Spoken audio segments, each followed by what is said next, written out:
ओम नमः शिवाय. श्री शिवाय नमस्तुभ्यम. आजच्या कहाणीत आपण ऐकणार आहोत माता पार्वती आणि शंकरजींचा संवाद. त्यात माता पार्वती शंकरजींना काही प्रश्न विचारता आणि शंकरजी पार्वती मातेला कहाणीद्वारे त्या प्रश्नांची उत्तरे देतात. माता पार्वती म्हणते, स्वामी, मी पृथ्वी लोकावर बघत आहे की बऱ्याच स्त्रिया लग्नानंतर थोड्याच काळात विधवा होतात. पण असे का होते? त्यावर महादेव म्हणतात, पार्वती, तुला नेमके काय विचारायचे आहे? माता पार्वती म्हणतात, स्वामी, माझे 2 प्रश्न आहेत, त्यांचे तुम्ही मला उत्तरे द्यावे. शंकरजी म्हणतात, ठीक आहे, निसंकोच प्रश्न विचार, मी त्यांचे अवश्य उत्तर देईन. पार्वती माता म्हणतात, स्वामी, माझा पहिला प्रश्न आहे, कोणती स्त्री सासरी गेल्यानंतर थोड्याच काळात विधवा होते? आणि माझा दुसरा प्रश्न आहे, स्त्रियांनी आपल्या धर्माचे रक्षण कसे करावे?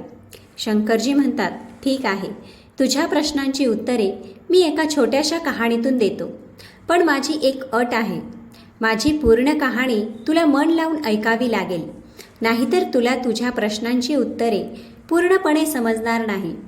मित्रांनो, चॅनलवर नवीन असाल तर लाईक आणि सबस्क्राईब अवश्य करा आणि ज्यांची शंकरजींवर पूर्ण श्रद्धा आहे त्यांनी कॉमेंटमध्ये ओम नमः शिवाय अवश्य लिहा.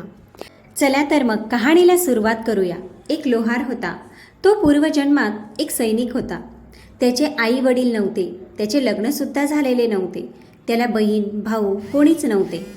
म्हणून जेवढे कमवत होता तेवढे सर्व सैन्यात जमा करायचा. एकदा त्याची ओळख एका व्यापाराशी होते. तो सैनिकांसाठी खाण्याचे सामान घेऊन जात असे. ते चांगले मित्र झाले. मग एके दिवशी व्यापाऱ्याने सैनिकाला सांगितले, तुझ्याजवळ जे पैसे आहेत ते तेवढेच राहतील, त्यापेक्षा तू ते मला दे, मी ते व्यापारात लावेन. मग तुझा पैसा वाढेल आणि जेव्हा तुला लागेल तेव्हा व्याजासहित तुला तुझे पैसे परत करीन. व्यापाऱ्याने पैसे व्यापारात लावले. त्याचा व्यापार चांगलाच चालायला लागला. व्यापारी भरपूर पैसे कमवू लागला.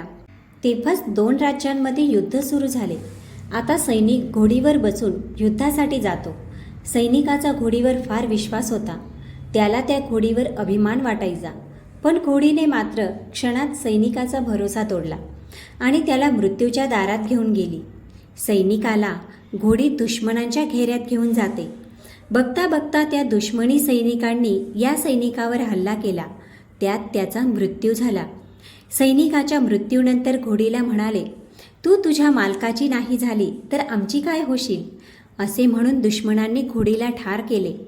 आता सैनिक आणि घोडी दोघांचा मृत्यू होतो. व्यापाऱ्याला समजते की सैनिक मारला गेला आहे. त्यावर व्यापारी अतिशय खुश होतो. तो मनात विचार करू लागतो की सैनिकाचा कोणी वारस नाही, म्हणजे त्याचे सर्व पैसे आता माझे झाले, ते कोणालाच नाही द्यावे लागणार. ते धनसंपत्ती बघून व्यापारी मनातल्या मनात अतिशय खुश होतो. काही दिवसातच व्यापाऱ्याच्या घरात एका मुलाचा जन्म होतो. आता व्यापाऱ्याच्या खुशीला काही ठिकाणा राहत नाही. त्याचा आनंद गगनाला भिडतो आणि तो वारंवार देवाचे आभार मानू लागला. देवा, तुझी फार कृपा आहे. सैनिकाच्या पैशावर माझा व्यापार जोरात चालत आहे आणि सैनिकाचा मृत्यू झाला. आता ते पैसे माझेच आहेत. व्यापारी खुश होतो आणि मनातल्या मनात विचार करतो, आता मी माझ्या मुलाला खूप चांगले शिक्षण देऊ शकतो. पुढे जाऊन तो खूप हुशार होईल. मुलगा मोठा झाल्यावर व्यापाऱ्याने त्याच्या शिक्षणावर खूप खर्च केला आणि आता तो सर्व व्यापार सांभाळायला तयार झाला होता. व्यापारी शेठ विचार करू लागला, आता मुलगा मोठा झाला आहे आणि व्यापार पण सांभाळू शकतो, तर आता त्याचे लग्न करून टाकावे. शंकरजी म्हणतात, हे पार्वती, आता बघूया त्या मुलाचे लग्न कसे झाले. त्या राजाच्या मुलीचे लग्न त्याच्याशी झाले होते. तो खूप मोठा राजा होता. पण अचानक त्याच्या राज्यात कुठून तरी एक राक्षस आला. तो अतिशय बलाढ्य आणि विशाळ होता. त्याच्या राज्याच्या बऱ्याच लोकांना त्याने मारून टाकले. असे बघून राजा आणि काही सैनिक त्या राक्षसाला मारण्यासाठी निघाले. पण राक्षसाने राजाच्या सैनिकांना मारून टाकले आणि राजाला बंदी बनवले. शंकरजी म्हणतात, हे पार्वती, जेव्हा राक्षस राजाला बंदी बनवतो त्यावेळी राणी अतिशय व्याकुळ होते आणि आपल्या पतीच्या म्हणजे राजाच्या प्राणाची भीक मागू लागते. तेव्हा राक्षस म्हणतो, तू जर रोज एक माणसाला माझे भोजन म्हणून माझ्याकडे पाठवशील तर मी राजाला सोडून देईन. राजाने ही अट मान्य केली. रोज एक माणूस राक्षसाचे भोजन म्हणून पाठवला जाऊ लागला. असे बरेच दिवस चालू होते. तेव्हा राजाच्या माणसांनी राजाला सांगितले की असे तर आपली संपूर्ण प्रजा हळूहळू संपून जाईल. आपल्याला राक्षसाला मारण्याचा काही उपाय शोधावा लागेल. राजाने संपूर्ण नगरात घोषणा केली की जो पण राक्षसाला ठार मारेल त्याच्याशी राजाच्या मुलीचे लग्न करून देण्यात येईल आणि त्याला राज्याचा उत्तराधिकारी बनवले जाईल. महादेव म्हणतात, हे पार्वती, अशी घोषणा ऐकून अनेक राज्यातून राजकुमार त्या राक्षसाला मारण्यासाठी आले. पण सगळे राजकुमार मारले गेले. आता त्यात राज्यात एक व्यापारी होता आणि त्याचा मुलगा लोहाराचे काम करायचा.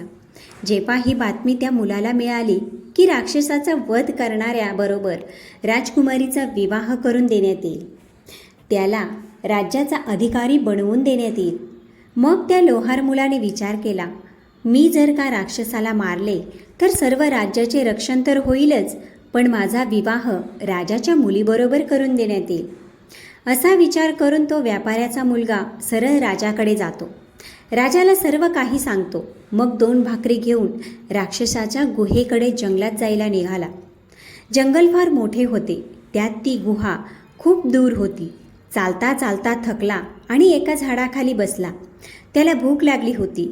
त्या 1 भाकरी खाण्यासाठी त्याने काढली आणि अचानक त्याच्यासमोर एक वृद्ध महिला आली आणि त्याला सांगते, मला खूप भूक लागली आहे. त्या मुलाने लगेच त्या महिलेला सापांनी त्याच्यावर हल्ला केला, पण जादुई तावीज त्याच्याजवळ होता म्हणून साप त्याला काहीच करू शकले नाही आणि तो शेठचा मुलगा पिंजरा घेऊन आला. त्याला रस्त्यात ती वृद्ध महिला परत भेटली. ती म्हणाली, बघ, त्या राक्षसाचे प्राण या पोपट्यात आहेत. तू जसे या पोपट्याची मान तोडशील तसे त्या राक्षसाची मान तुटेल. आता या पोपट्याला घेऊन सरळ राक्षसाजवळ जा.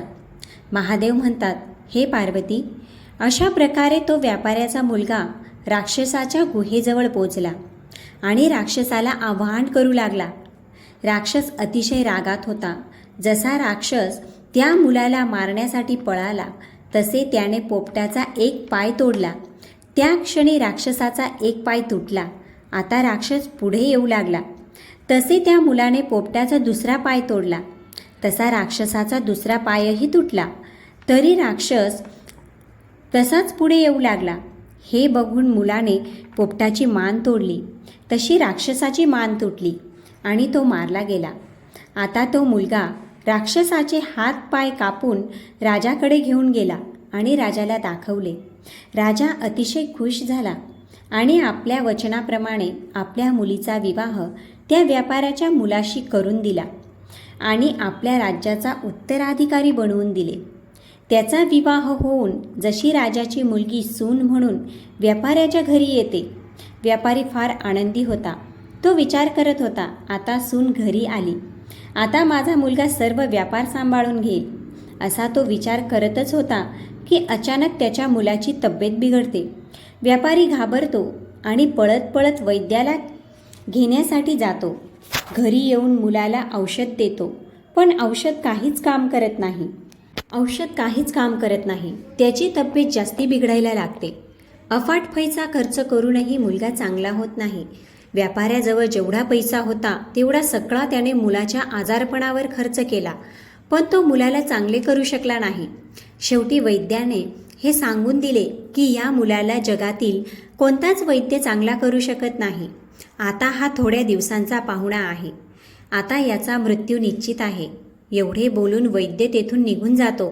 नंतर एक माणूस तेथे येतो आणि व्यापाऱ्याला सांगतो, आपल्या शेजारील गावात एक वैद्य राहतो.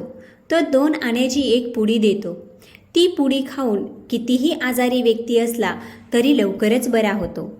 2 आणे देऊन ती पुडी घेऊन ये.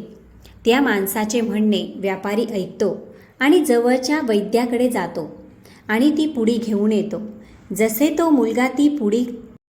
जसे त्या मुलाला ती पुडी खायला देतो तसा मुलाचा मृत्यू होतो. व्यापाऱ्याच्या मुलाचा मृत्यू होतो म्हणजे राजाची मुलगी विधवा होते. शेठ आणि त्याची पत्नी दोघे रडत आहेत. सून तसेच संपूर्ण गाव रडत आहे.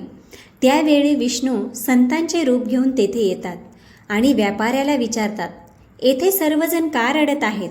व्यापारी म्हणतो, ज्याचा तरुण मुलगा मेला असेल तो रडणार नाही तर काय करेल? विष्णू म्हणतात, तू का रडत आहे? त्यावर व्यापारी म्हणतो, हा मुलगा माझाच होता. विष्णू म्हणतात, पण तू तर त्या दिवशी फार खुश होता. व्यापारी म्हणतो, कोणत्या दिवशी? विष्णू सांगतात, जेव्हा तू सैनिकाकडून व्यापारात लावण्यासाठी पैसे घेतले होते आणि तू त्या दिवशी पण खूप खुश होता. ज्या दिवशी तो सैनिक मेला होता तेव्हा तू विचार केला होता, आता सैनिक मेला, मला पैसे कोणाला द्यायची गरज नाही.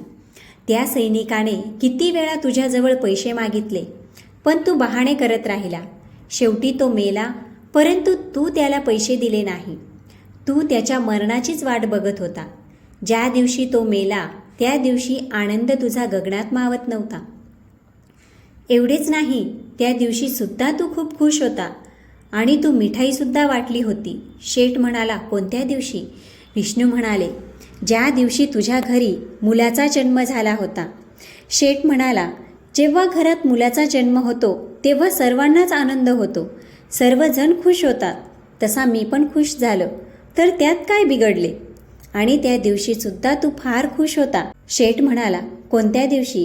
त्यावर विष्णू म्हणाले, ज्या दिवशी तू तुझ्या मुलाचे लग्न करणार होता. शेठ म्हणाला, मुलाच्या लग्नात प्रत्येक पिता खुश असतो, तसा मी खुश झालो, यात माझे काय चुकले? विष्णू म्हणाले, जर तू इतक्या वेळेस खुश झाला तर या छोट्याशा गोष्टीवर एवढा का रडत आहेस? त्यावर शेठ म्हणाला, महाराज, तुम्ही याला छोटीशी गोष्ट कसे म्हणू शकता? माझा तरुण मुलगा मेला आहे आणि तुमच्यासाठी ही छोटीशी गोष्ट आहे? भगवान विष्णू म्हणाले, आता माझी गोष्ट लक्षपूर्वक ऐक. हा तोच सैनिक आहे ज्याचे तू पैसे खाल्ले होते. आता तो तुझा मुलगा बनून त्याचे पैसे घेण्यासाठी आला आहे. जेव्हा त्याचा जन्म झाला तेव्हा त्याच्या अभ्यासावर तसेच त्याच्या शौक मौजेवर तू खूप पैसा खर्च केला. त्याच्या लग्नात बराच पैसा खर्च केला आणि जे पैसे तुझ्याजवळ बाकी होते तेवढे त्याच्या औषधावर खर्च केले. शेवटी तुझ्याजवळ 2 आणे उरले, ते पण एका व्यक्तीच्या सांगण्यावरून तू त्या 2 आण्याची औषधाची पुडी आणली आणि ते खाऊन तुझ्या मुलाचा मृत्यू झाला. आता बघ, जसे पैशाचे घेणे देणे पूर्ण झाले आणि कर्माचे घेणे देणे सुद्धा पूर्ण झाले, तसा तुझा मुलगा मरण पावला. शेठ म्हणाले, महाराज, मी समजू शकतो की माझ्याबरोबर त्याच्या कर्माचे घेणे देणे होते, पण त्याची पत्नी म्हणजे माझी सून, तिला तारुण्यात असा धोका देऊन तो का चालला गेला? यात या बिचारीचा काय दोष होता? भर तारुण्यात तिला विधवा बनवून का गेला? भगवान शिव म्हणतात, हे पार्वती. शेठचे असे बोलणे ऐकून विष्णू म्हणाले, हे बघ शेठ, तुझ्या घरात जी मुलगी तुझी सून आणि तुझ्या मुलाची पत्नी बनून आली आहे ती मागच्या जन्मात घोडी होती. जेव्हा युद्धाला सुरुवात झाली तेव्हा त्या घोडीने सैनिकाला आपल्या पाठीवर बसवून दुश्मनाच्या घेऱ्यात जाऊन पोचवले. सैनिक तिची विनंती करत होता, कायावाया करून जीवाची भीक मागत होता. तिला सांगत होता की लवकर इथून निघ, नाहीतर दुश्मन मला मारून टाकतील. पण सैनिकाचे तिने एक ऐकले नाही, कारण ती घोडीच त्याला मारण्यासाठी तेथे घेऊन आली होती. शेवटी दुश्मन तेथे आले आणि त्यांनी सैनिकाला ठार मारले. त्याच वेळी त्यांनी घोडीला सुद्धा ठार केले. त्यांनी तिला स्पष्ट सांगितले, तू तुझ्या मालकाची नाही झालीस तर माझी काय होशील? शिवजी म्हणतात, हे पार्वती, तुझा पहिला प्रश्न होता, कोणती स्त्री सासरी जातात काही दिवसातच विधवा होते. जो जसे पेरतो तसेच फळ त्याला मिळत असते. जी स्त्री आपल्यावर प्रेम करणाऱ्या आपल्या साथीदाराला धोका देते, त्याचा विश्वासघात करते, आपल्या धर्माचे पालन करत नाही, ती जर का बालपणात धोका देईल तर तिला बालपणात धोका मिळेल आणि ती जर तारुण्यात धोका देईल तर तिला तारुण्यात धोका मिळेल. जसे ही राजाची मुलगी पूर्वजन्मात एक घोडी होती आणि तो शेठचा मुलगा एक सैनिक होता. तिने त्याला तारुण्यात धोका दिला होता. ज्यामुळे त्या सैनिकाचा मृत्यू झाला. कर्माचे भोग हे निश्चित असतात. ज्याने जसे केले त्याला तसे भोगावेच लागते. म्हणून राजाची मुलगी भर तारुण्यात विधवा झाली. भगवान शिव म्हणतात, हे पार्वती, जी स्त्री पूर्वजन्मात आपल्यावर विश्वास ठेवणाऱ्या साथीला धोका देते, अशी स्त्री लग्नानंतर थोड्याच दिवसात विधवा होते. तिला नक्कीच तिच्या कर्माचे फळ मिळते. जी स्त्री आपल्या साथीदाराला धोका देत नाही, त्याचा विश्वासघात करत नाही, ती नेहमी सौभाग्यवती राहते. भगवान शिव म्हणतात, हे पार्वती, आता तुझा दुसरा प्रश्न होता की स्त्रीने आपल्या धर्माचे रक्षण कसे करावे. तर ऐक, प्रत्येक स्त्रीचे 4 पती असतात. लग्नाच्या वेळी कन्येचा अधिकार चंद्राला दिला जातो. दुसरा अधिकार विश्वावस गंधर्वाला दिला जातो. नंतर तिसरा अधिकार अग्नीला दिला जातो. चौथा अधिकार पतीला दिला जातो. कोणतीही स्त्री चंद्र, विश्वावस गंधर्व आणि अग्नीला साक्षी ठेवून आपल्या पतीशी एकनिष्ठ राहते तर तिचा पतिव्रता धर्म कोणीच नष्ट करू शकत नाही. मित्रांनो, कहाणी आवडली असेल तर कॉमेंटमध्ये ओम नमः शिवाय अवश्य लिहा.